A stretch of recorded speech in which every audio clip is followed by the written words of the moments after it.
This time on the Gadget Show. Pollyanna and I go off-road and off-ground on some of the most exciting all-terrain vehicles on the market. We race head-to-head on the slipperiest and muddiest track we've ever seen. Or tasted. All in a bid to be crowned Gadget Rally champion. Awesome, man. Also on the show, John gets his tech pinch by the Real Hustle's Jessica Jane Clement to test the best ways to track your stolen gadgets. I've been completely busted. Ortis ascends one of London's tallest buildings the hard way to test the latest pedometers. I can really feel the burn in the legs now.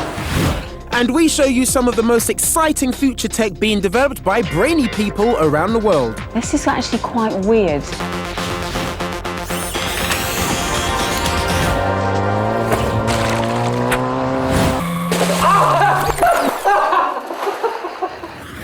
Hello and welcome to the Gadget Show. Yes, and a particularly high-speed edition of the show. In fact, it's so fast and furious, the challenge in this week's show, that I think it doesn't even need a big build-up. No, not really. Hang on a minute, because I thought there was a massive downpour and it was a nightmare. No, that was the point. The downpour was the point. But it was great. It was all about the downpour. I thought the gadgets didn't work because there was so much mud. The gadgets can't work without a downpour. But we're racing off-road gadget vehicles. They need to be tested to the max. So you got down and dirty? In the mud. Oh, yes. Oh, ladies and gentlemen, yes. this is Gadget Rally. Yes, race face, close-up of race face.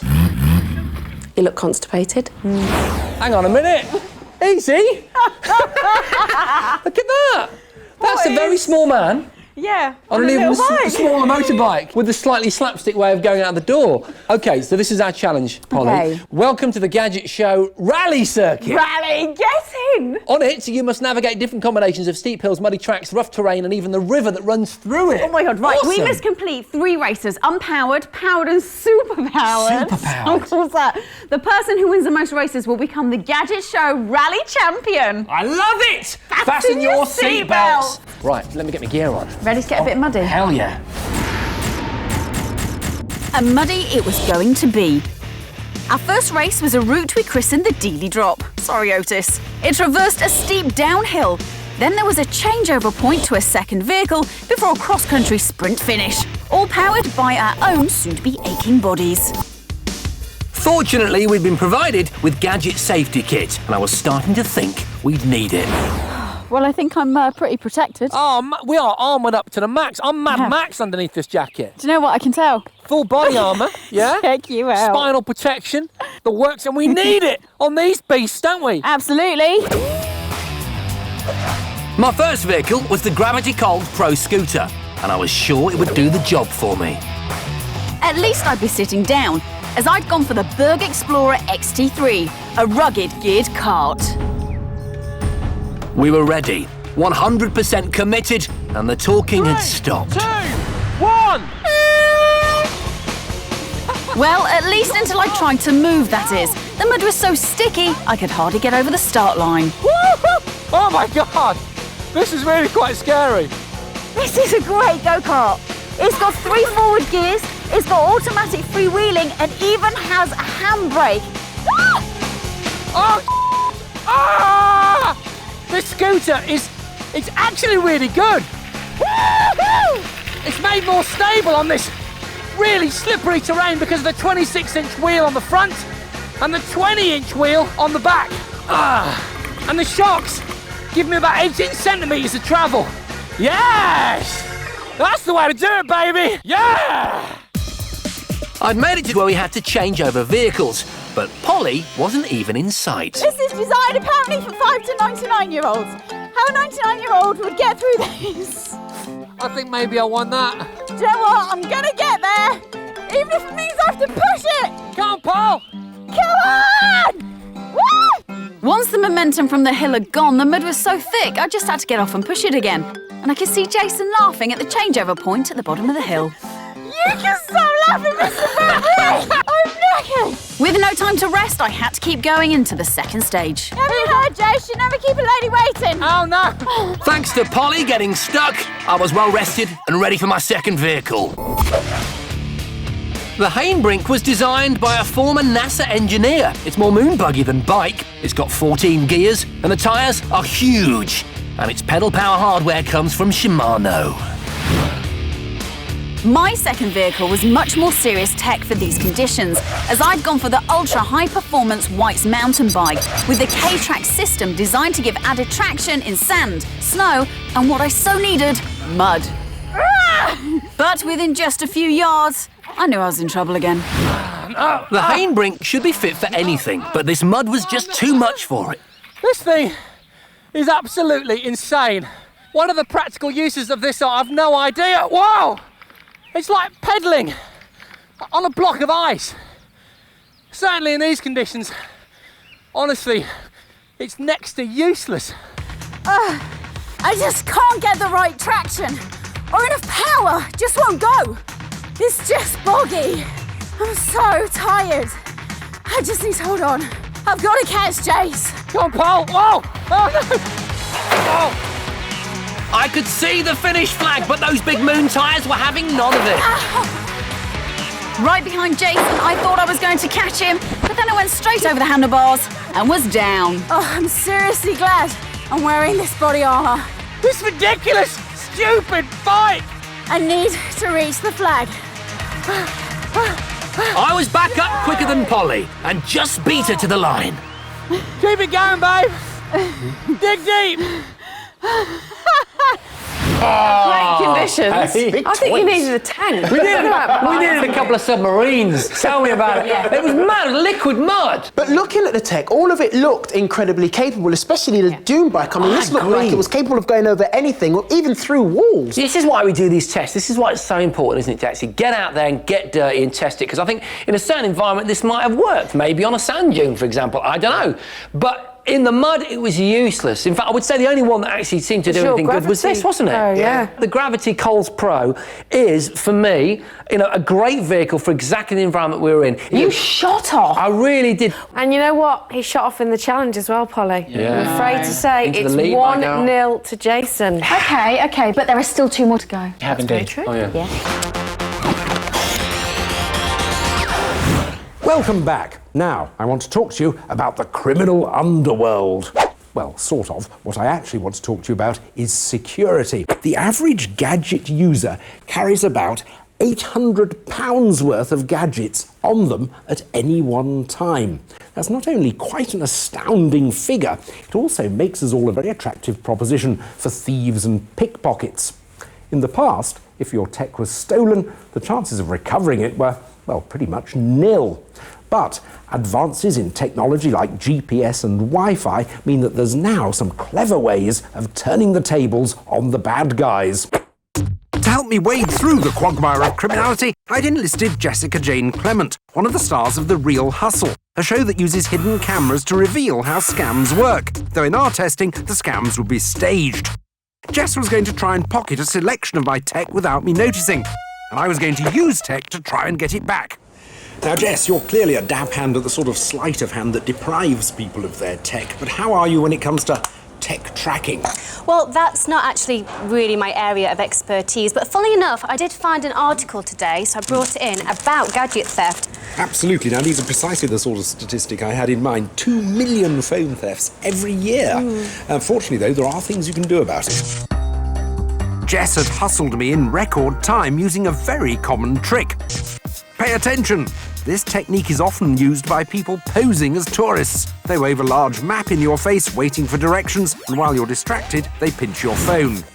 Jess left me and headed off with my mobile, which statistically is the gadget you're most likely to have stolen. This is particularly inconvenient as we store more and more information on our phones. However, I was confident I could get my phone back. Unfortunately for her, Jess has stolen my iPhone 4, which has the rather handy Find My iPhone app on it. So all I need to do is get online, go to the appropriate website, log in. Aha! And there it is, on the map. If you don't have an iPhone, though, fear not. There are a number of other programs you can download for Android, Windows or Symbian phones, such as Lookout Mobile Security or Norton Mobile Security. Now that I know exactly where my phone is, I could go round and confront her directly and get it back. Although, if she were a real criminal, I'd definitely be far better advised to call in the police. I am, however, going to take some action by locking the phone and sending her a threatening message. Oi, come back here. Kind regards, John. Oh no, I've been completely busted here. You just sent me a text. And the phone's locked as well. And before long, Jess was back with my phone. So, one up to the tech trackers, but almost immediately Jess was up to her old tricks. Her distraction this time was getting a member of the production team to pour water over me. She soon had my jacket off. Oh dear.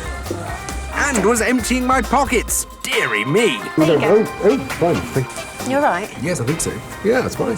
I wasn't wiping your jacket at all. I was just picking your pockets. I got your dongle, your car keys and a camera. But I'd actually daubed every one of those with a tiny spot of something called Crime Stoppers gel.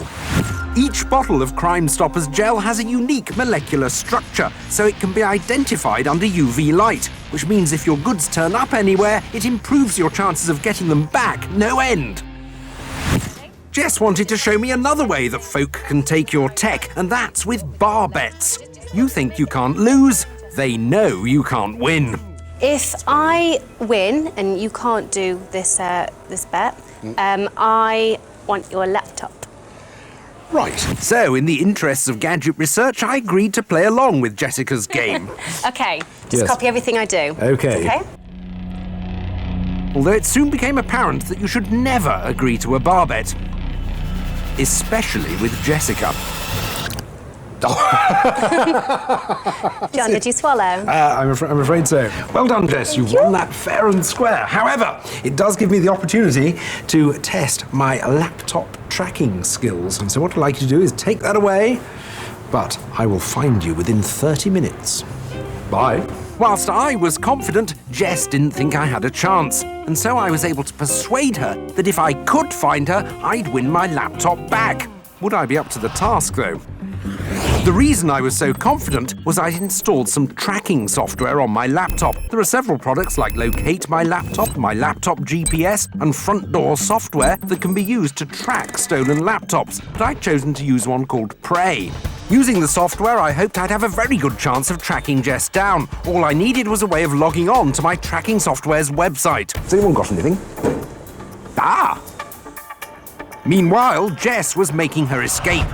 Right, I'm now logged in, so I can switch the status of my laptop to missing, and the program will automatically email me a series of reports as soon as the laptop gets in reach of a Wi-Fi signal. And right on cue, Jess was getting online. And the first report has come through. Not only do you get a map and IP address info, you also get a screenshot of what's being viewed. And if your laptop has a built-in webcam, Prey will use it to send you a picture of the thief. The great thing about all this is that she has no idea that I'm getting all this information. Brilliant. Armed with my reports and her location info, I set out to find Jess. Of course, if she'd been a real thief, I'd have got the police involved, rather than take matters into my own hands. I think I'm getting close. There are, however, some programs such as LoJack for laptops which actually link directly to their own group of private detectives who work with the police to get your laptop back. There is a fee for this service, but it might be worth considering. Jess, hello! Oh no! Now, well within 30 minutes, Yes. I claim my laptop Yes, back. you do. I mean, this program's really good, you see. I can get pictures of you, I can show pictures of you looking at the computer. Oh my word! And that's what I was looking at on YouTube. Yeah. Well, you've claimed your laptop, and well deserved, I say. Well deserved. Until next you. time, John.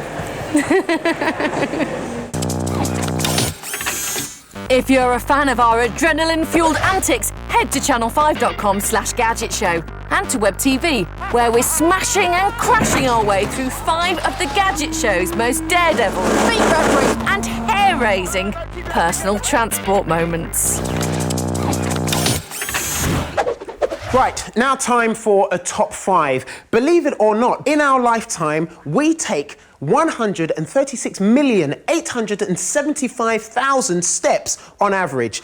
Apparently, just taking 10,000 steps a day could significantly improve our health. But how do you count those? Well, you'd use one of these, a step counter or pedometer. But which is the best? Well, you're about to find out, because here is my top 5 pedometers. I'd chosen 20 of the most popular pedometers on the market and met Olympic athlete and Commonwealth medalist Ian McCombie. He holds 10 British records for track walking, so was the perfect person to help me put them through their paces. We're looking for accuracy, we're looking for ease of use, and we're looking for anything else, additional features that makes it fun to use. Most modern pedometers measure everything from distance covered to speed, the calories you're burning, and even your pulse. We started off by looking at ease of use. This one, Ian, is footsteps on the iPhone. So let's select walk. Weight, 75 kilos. That's it. It's very easy, 10 seconds. Yeah. Great. You've been counting. But others weren't so quick off the mark. Okay, this is incredibly complicated. Mode. No, there's no clear button on this one. So, with 5 of the most complicated ones gone, it was time to move on to the next test, accuracy. Okay, let's take him for a walk. Some of these step counters use accelerometers to track your movement, and most of ours were doing rather well. No problems at all, working very well. Whereas some readings were proving slightly misleading. This one here, I picked up and it was at 0, and in the time it's taken me to talk to you about this one, I've walked 11 steps. And on that basis, they were out. So it was on to the final test, additional features. This watch is really simple. You know, if your stride matches the beep, it's automatically calibrated. That is simple. Okay, Ian, let's put these to the test. Show me how to power walk. It's like jogging, and I'm out of breath. I'm really enjoying this. I think I might have found a new sport. A natural. After half an hour of serious waddling, we decided on our favourite 5. My gentle stroll in the park was about to become a stairway to hell. I wanted to see how precisely our pedometers would register the 1,194 steps it would take for us to climb the stairs and landings of one of London's tallest buildings, Tower 42. Oh boy. With our pedometers reset and put into position, we were ready for the ascent. Here we go. You're doing well. Thank you. Okay, they're all showing a different number of steps at the moment. Okay, boys. Getting really hot now. Good say. Yeah. Thanks, man. Oh, my legs are burning. Once it gets through to the glutes, I know I'm in trouble. Okay, here we are. 42 floors, 590 feet, 1,194 steps. But which pedometer was the most accurate? At number 5 is the Omron Walking Style Pro. It gave us 91.8% accuracy and comes with health management software to track your progress. At number 4, the Silver Xped Go clocked up an impressive 98.3% accuracy, and the inbuilt stride calculator made setting up the watch a breeze. Our number 3 is the Footsteps app for the iPhone, which boasts tons of features and scored 98.4% accuracy in our test. Our runner-up is the MyBody 360 from HomeEdX. It gave us an incredible 98.5% accuracy and comes with free tracking software to monitor your daily results. And our number 1 is the Timex Ironman Triathlon. It scored 98.7% accuracy in our test, and the wireless transmission of data to the wristwatch made tracking progress on the move very easy. Very good. Thank you very much. Can I ask you a question? Yeah. Did you climb to the top of that without stopping? Suze, you really have to ask me that. Yes, I did. Can I ask you a question? Go on. You know when you got like mid-floor, how many steps did you take? Yeah. Did you calculate that? There were 3 steps, so 6 per floor. So when you say that is 98 point something accurate, it really is. That's really impressive. Absolutely. Bang on. I've got something good for you. She's excited. Here we go. Latest stuff from Look, we're not Nintendo. stupid. We can see him hand over the goods. Oh, it's the 3DS. They're not out in the UK for a few weeks, and as you can see, no glasses because they use auto-stereoscopic technology, which is brilliant. What do you think of the 3D? It works. It is good, isn't it? Yeah, it is good. Especially that football game. Come on. You really get a sense of depth, don't you? Yes, you do. And more than that, it's got cameras, so you can take 3D pictures of your mates, which is fun. And it's also got Street Pass, which I know, Jason, you're going to be a big fan of. This is the technology, the sort of socially networked game data. So say you've got a character that you've built up, you don't even need to be playing it. Your game data will be swapped with someone else on the street. They'll effectively virtually fight one another and compare game data. What I think is lovely about that is it's a really unique way to share the experience, which is ultimately what this is about. If ever there was a game-sharing platform, it's the DS, isn't it? Little portable media device, and obviously lots more content to come.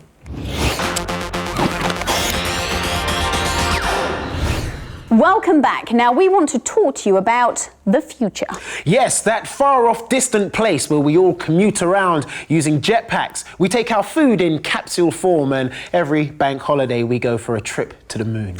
Yeah, not quite that future, but a future stuffed with the best fantastic tech is actually just around the corner.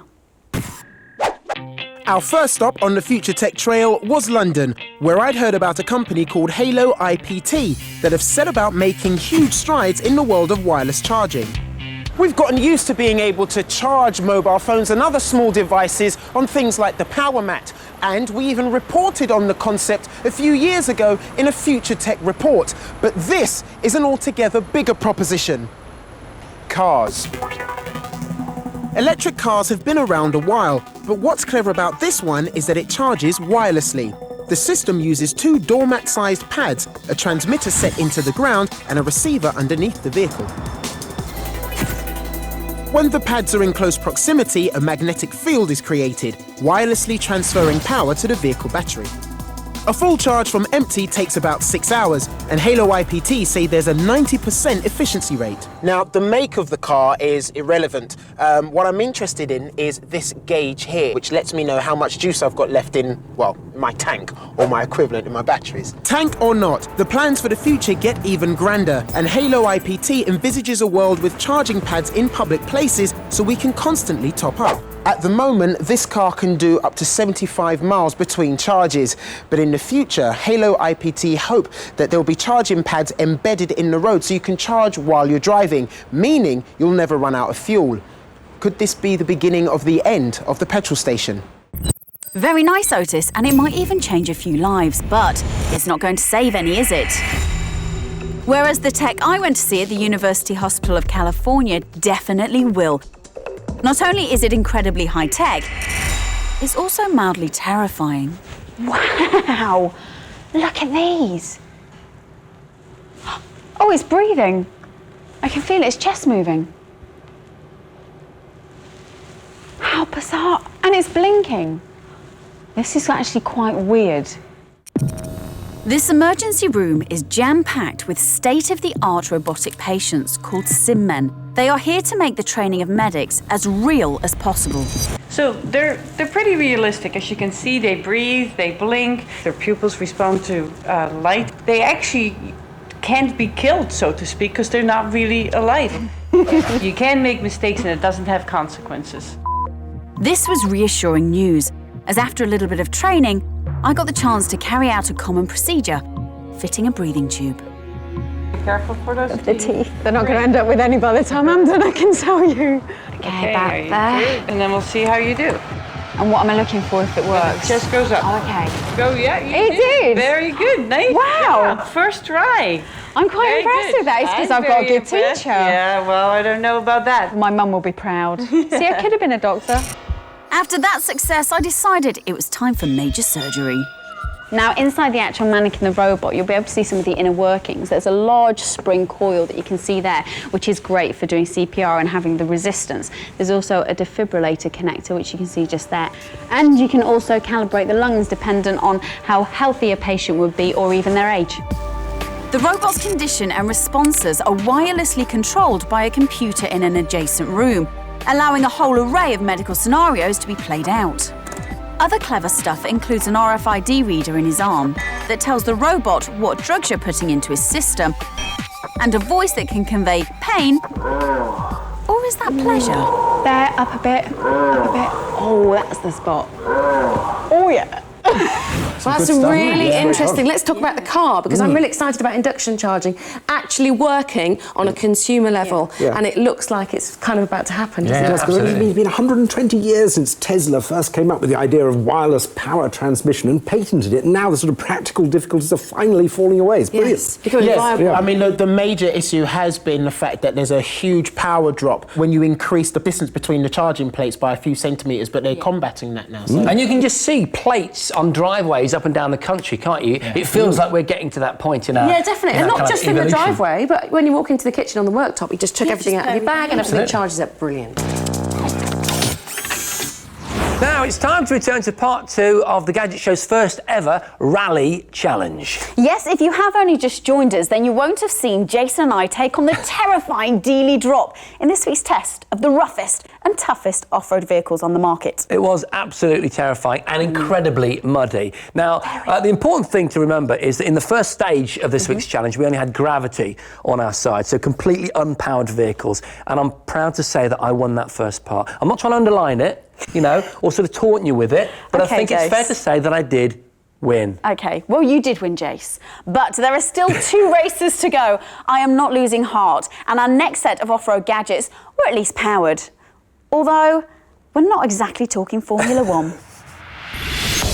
The first unpowered race hadn't gone so well. I got stuck in the mud and had to get out and push. You can stop laughing, Mr. Batman! I'd gone straight over the handlebars, and I'd been well and truly trounced. It's hard work! This time, though, was definitely going to be different. Not likely, Polly. I was raring to go. But as it turned out, everything had changed for our second race.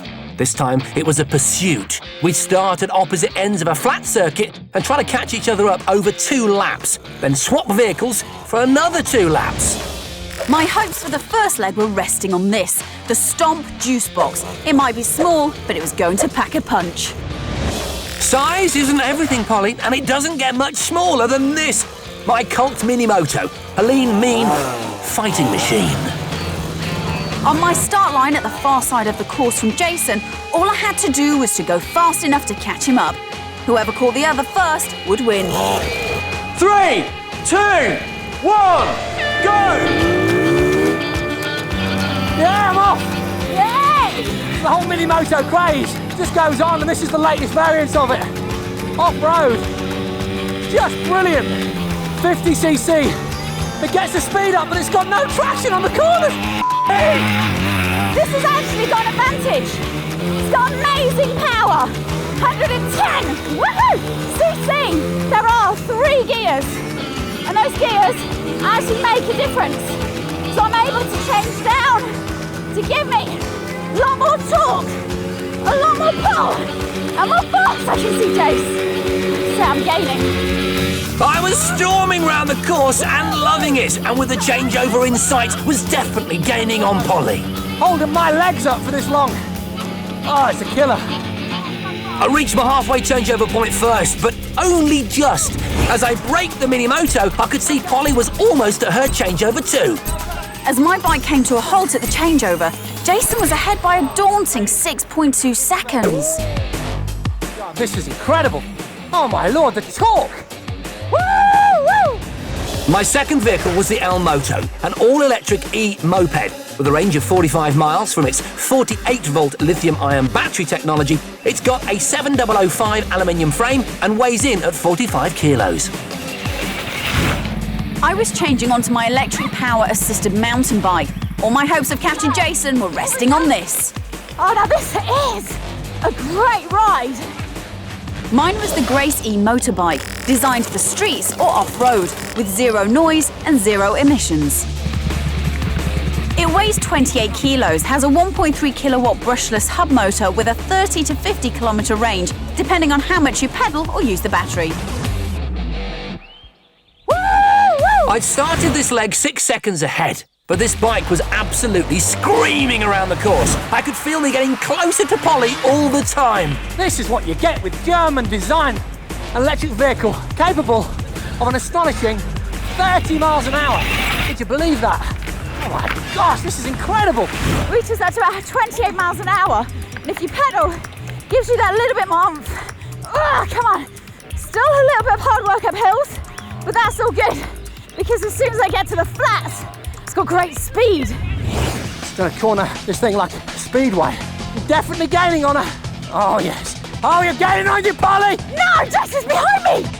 I was getting closer and closer, and my superior acceleration meant there was no way Polly could escape me catching her. Woo, woo, woo, woo.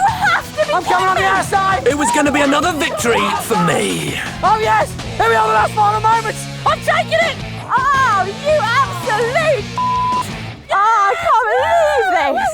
Great race, guys. Fun continues, eh? Yep. Great monkey bikes, big fan. Lovely. From monkey bikes to monkey boy. On this, which sort of resembles a motorbike, actually. Yeah, like one of those 1970s Charles bikes, don't you think? Yeah. That's sort of what it looks like. And it's maybe a little bit lighter than they were because it hasn't got the great big, engine block down here. Really, really great fun. Commercially, though, I think it's slightly limited because you can't really legally go on the streets in England on one of these things unless it's all licensed up with indicators and you're wearing a helmet and number plates and all the rest of it. But actually, for a fun electric vehicle, absolutely bananas. Yeah, and it got you the win, most importantly. That's which the means important thing. You are 2 up. Yes. You are 0 down. All you can rescue now is your pride in the final round. Do you know what? And I will rescue my pride. There you go.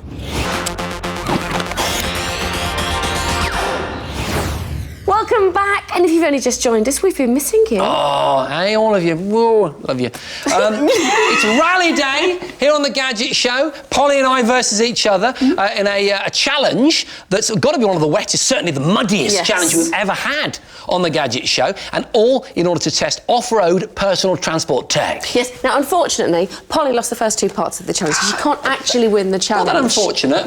Just life, winners. Yeah. But you know losers. what Polly's like. She will not want to lose the final part. So, this could be really exciting. Yeah, I suppose, I know what you're saying, that there is an opportunity in the final part, the denouement to the challenge, just to claw back a few sinews of pride. Maybe not. But do you want to speak, Polly? Sorry, Polly. No, don't worry. Oh, yeah, baby! So, victory had been mine, not once, Yeah! but twice. Yes! Woo! And I was ready to go for the treble. Not so fast, Jason. I may have had my problems so far, Come on! but there's no way that's going to happen. You absolute... This time, we could choose our weapon from a selection of the baddest, most high-end off-roaders available. And we had to make it count because this time we'd be racing the whole course on only one gadget each. Wow! Downhill, cross-country, even through the river. As these machines were so powerful, this time the race would be a time trial. Fastest lap of this hellish course would win. This kind of almost feels like it has my name on it. It feels very you, I have to say. Polly, I reckon I found mine. You seriously will look good in that. Then this is my ride. And that ride was the Blitz World Joyrider Sport, a lean, mean racing buggy with a 1.1 litre engine and rear-wheel drive. I'd gone for the Can-Am Commander 1000 XT, a sports utility buggy with full roll cage, 4-wheel drive and 85 horsepower. But I was feeling supremely confident and was ready to make it 3 wins out of 3. And this beast felt like a winner already. 1 lap against the clock to settle the Gadget Show Rally. 3, 2, 1! It's incredible! You think that you're not going to find any grip on this thing, but you just do. Somehow, within this oil slick of mud, it manages to dig deep into the dirt and find a way around the corner. Okay, I'm coming into the water. Taking it slow now because this is really tricky. This corner, this is very tricky. Okay. It throws your neck around. Your body just gets beaten against the framework, but it's so exhilarating, it just doesn't matter. That's it, get those revs up. There we go. Nail it, go, go, go. Finally, I've made it. 1 minute 40.8. It had felt great, but I had no idea if it would be enough to give me the win. Do you know what? I think I could have done better. It wasn't technically a very good route I took. I'm not sure if I clipped one of the flags, maybe the wrong side of the flag, but all of that is irrelevant because I had an absolute blast. Jace had laid it down, but back at the start, I prepared to give it the max. 3, 2, 1! My 1000cc V-twin engine has a top speed of 80 miles an hour and incredibly does 0 to 60 miles an hour in just 4.5 seconds. It's got intelligent throttle control, which detects and filters out unwanted bouncers over ground, just like this, giving it a much smoother acceleration. Heading for the riverbed, I knew that if I got enough power on and hit the bank just right, I should literally fly out of this part of the course.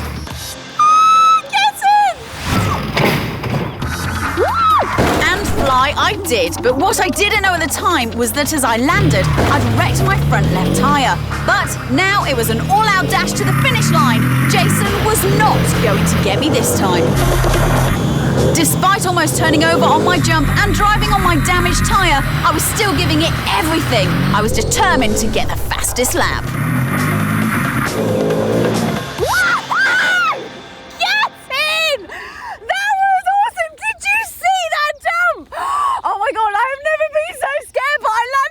I just hope I beat Jace's time. 1 minute 37.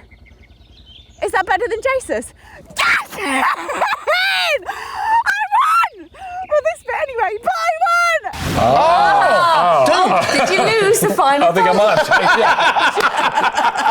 Well done, Paul. Yeah, Polly, awesome. really great. Gives it all it out, doesn't he? All it out. Congratulations A little bit. to actually try and win. You made your car fly. Yeah. I got air. Yeah, you did get air. In fact, you got more air than you guys realised. There is some footage that you've not seen. Check this out. This happened before the actual race when Polly was having a practice lap in the Can-Am Commander. Oh, can we just see that again, please? It's like a cartoon car. Here we come, round the corner, She goes there. up the hill. Up for the jump. Paul! That desperate to win proves you're bonkers. Oh, I was absolutely desperate. 4x4 freestyle. Well, the great thing about being a bit of a nutter is that you did manage to achieve the fastest lap time of the day, and that means you're the official lap record holder on the Gadget Show test track. Well done. Fantastic. Got your medal. Oh, look at this. Look at that. Saturday night bling. Yeah, but Polly, it's not as blingy as this, which is the Gadget Show Rally Championship real trophy deal. with your name on it, Jason. Oh, yeah. Read it and weep. Oh, look at that. Read it and weep. Space underneath Bradbury for new names. All right, I not get for another the 12 feeling months, all right? The Gadget Rally Okay. might become an ongoing thing. There we go. On your victorious note, that's a good way of celebrating. Well done to both of you. Thank you, darling. See you next time. See you next time. See ya. Paul.